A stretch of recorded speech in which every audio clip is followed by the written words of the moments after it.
വിശുദ്ധ പൗലോസ്ലീഹ തിമോത്തിയോസിന് എഴുതിയ 1-ാം ലേഖനം, അധ്യായം 4. കപടോപദേഷ്ടാക്കൾ.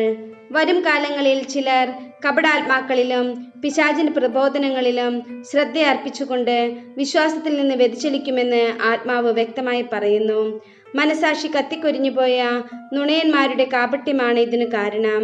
അവർ വിവാഹം പാടില്ലെന്ന് പറയുകയും ചില ഭക്ഷണ സാധനങ്ങൾ വർജിക്കണമെന്ന് ശാസിക്കുകയും ചെയ്യുന്നു. ഈ ഭക്ഷണ സാധനങ്ങളാകട്ടെ വിശ്വസിക്കുകയും സത്യമറിയുകയും ചെയ്യുന്നവർ കൃതജ്ഞതാപൂർവം ആസ്വദിക്കാൻ വേണ്ടി ദൈവം സൃഷ്ടിച്ചവയാണ്. എന്തെന്നാൽ ദൈവം സൃഷ്ടിച്ചവയെല്ലാം നല്ലതാണ്. കൃതജ്ഞതാപൂർവമാണ് സ്വീകരിക്കുന്നതെങ്കിൽ ഒന്നും നാം നിരാകരിക്കേണ്ടതില്ല. കാരണം അവ ദൈവവചനത്താലും പ്രാർത്ഥനയാലും വിശദീകരിക്കപ്പെടുന്നു.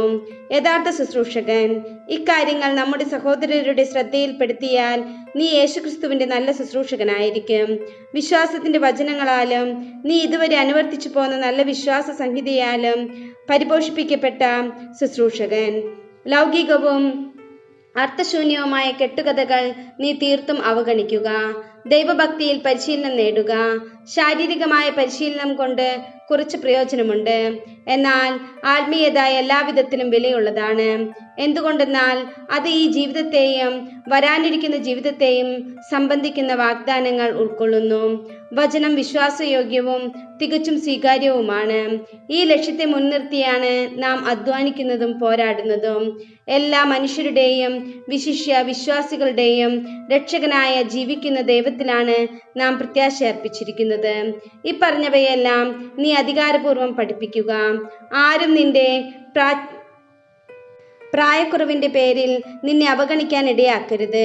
വാക്കുകളിലും പെരുമാറ്റത്തിലും സ്നേഹത്തിലും വിശ്വാസത്തിലും വിശുദ്ധിയിലും നീ വിശ്വാസികൾക്ക് മാതൃകയായിരിക്കുക. ഞാൻ വരുന്നതുവരെ വിശുദ്ധ ലിഖിതങ്ങൾ വായിക്കുന്നതിലും ഉപദേശങ്ങൾ നൽകുന്നതിലും അധ്യാപനത്തിലും ശ്രദ്ധാലുവായിരിക്കണം. പ്രവചനപ്രകാരവും സഭാശ്രേഷ്ഠന്മാരുടെ കൈവയ്പ് വഴിയും നിനക്ക് നൽകപ്പെട്ട കൃപാവരം അവഗണിക്കരുത്. ഈ കർത്തവ്യങ്ങളെല്ലാം നീ അനുഷ്ഠിക്കുക. അവയ്ക്ക് വേണ്ടി ആത്മാർപ്പണം ചെയ്യുക. അങ്ങനെ എല്ലാവരും നിന്റെ പുരോഗതി കാണാൻ ഇടയാകട്ടെ. നിന്നെക്കുറിച്ചും നിന്റെ പ്രബോധനത്തെക്കുറിച്ചും ശ്രദ്ധിക്കുക. അവയിൽ ഉറച്ചു നിൽക്കുക. അങ്ങനെ ചെയ്യുന്നത് വഴി നീ നിന്നെ തന്നെയും നിന്റെ ശ്രോതാക്കളെയും രക്ഷിക്കും.